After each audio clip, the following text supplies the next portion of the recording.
राधे राधे दोस्तों।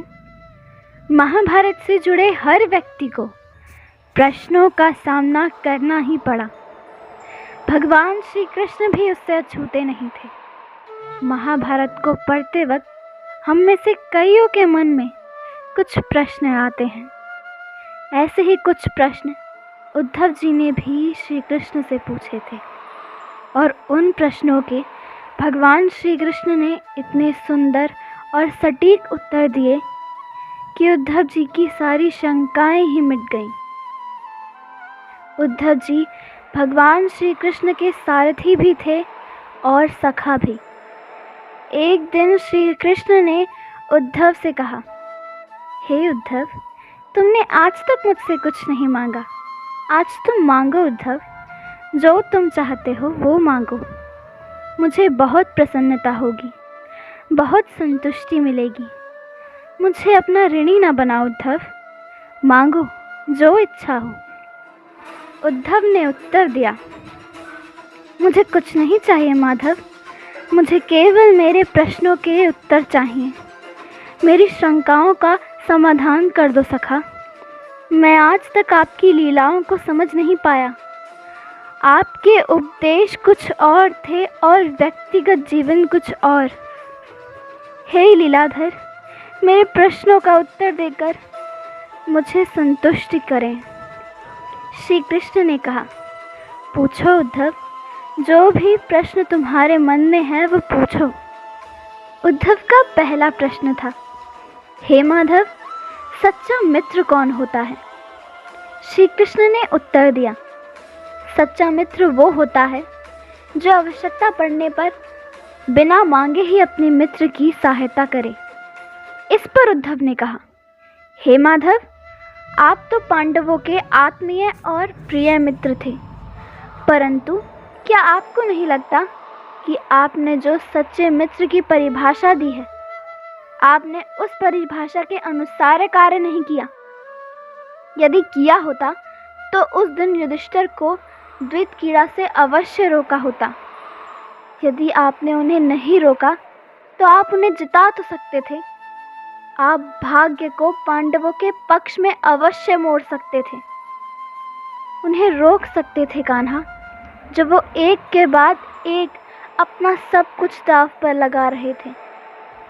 आप युधिष्ठिर को रोक सकते थे वसुदेव, जब उन्होंने अपने भाइयों को, यहाँ तक कि अपनी पत्नी को भी दांव पर लगा दिया। आपने ऐसा क्यों होने दिया कान्हा?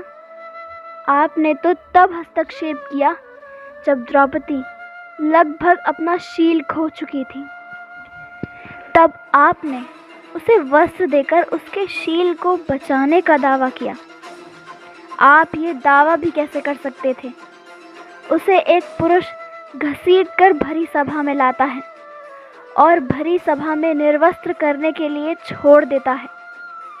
आप ही बताइए कान्हा, क्या एक नारी का शील बचा? आपने क्या बचाया कान्हा? अगर आपने संकट के समय में अपनों की मदद नहीं की तो आपको अपाद बांधव कैसे कहा जा सकता है? बताइए ना कान्हा, क्या यही धर्म है? प्रश्न पूछते पूछते उद्धव का गला रुंध गया और उसकी आंखों से आंसू बहने लगे। इस पर भगवान श्री कृष्ण ने मुस्कुराते हुए कहा, प्रिय उद्धव, यह सृष्टि का नियम है कि विवेकवान ही जीतता है। उस समय दुर्योधन के पास विवेक था, धर्मराज के पास नहीं। यही कारण है धर्मराज पराजित हुए। उद्धव उत्तर सुनकर अचंभित थे। श्री कृष्ण ने आगे कहा, दुर्योधन के पास द्युतकीड़ा के लिए धन तो बहुत था, परंतु उसे पासों का ज्ञान नहीं था। इसलिए उसने अपनी ओर से मामा शकुनी को खिलाया। धर्मराज भी यही कर सकते थे, फिर मैं उनकी ओर से खेलता। जरा विचार करो उद्धव, यदि मैं और शकुनी खेलते तो कौन जीतता? पासों के अंक शकुनी के अनुसार आते या मेरे अनुसार? चलो इस बात को भी जाने दो, उन्होंने मुझे खेल में शामिल नहीं किया। इस बात के लिए उन्हें माफ़ किया जा सकता है, परंतु उन्होंने विवेक शून्यता के कारण एक बहुत बड़ी गलती की। उन्होंने मुझसे प्रार्थना की कि मैं तब तक सभा कक्ष में न आऊं जब तक कि मुझे बुलाया न जाए। वो नहीं चाहते थे कि मुझे मालूम पड़े कि वे जुआ खेल रहे हैं। मैं कक्ष के बाहर प्रतीक्षा करता रहा, परंतु किसी ने भी मुझे नहीं बुलाया। भीम, अर्जुन, नकुल, सहदेव सब के सब भाग्य और दुर्योधन को कोसते रहे। किसी को भी मेरी याद नहीं आई। और जब दुशासन द्रौपदी को बाल से पकड़कर घसीटता हुआ भरी सभा में लाया, द्रौपदी भी अपने सामर्थ्य के अनुसार जूझती रही। उसने भी मुझे नहीं पुकारा। उसकी बुद्धि तो तब जागृत हुई जब दुशासन ने उसे निर्वस्त्र करना आरंभ कर दिया। तब उसने हरि हरि अभ्यन कृष्णा अभ्यन की गुहार लगाई और तत्क्षण मैं वहां पहुंच गया। अब इस स्थिति में मेरी गलती बताओ उद्धव। इस पर उद्धव बोले, आपका स्पष्टीकरण प्रभावशाली अवश्य है, परंतु मुझे पूर्ण संतुष्टि नहीं हुई। इसका अर्थ तो यह हुआ कि आप तभी जाएंगे जब आपको बुलाया जाएगा।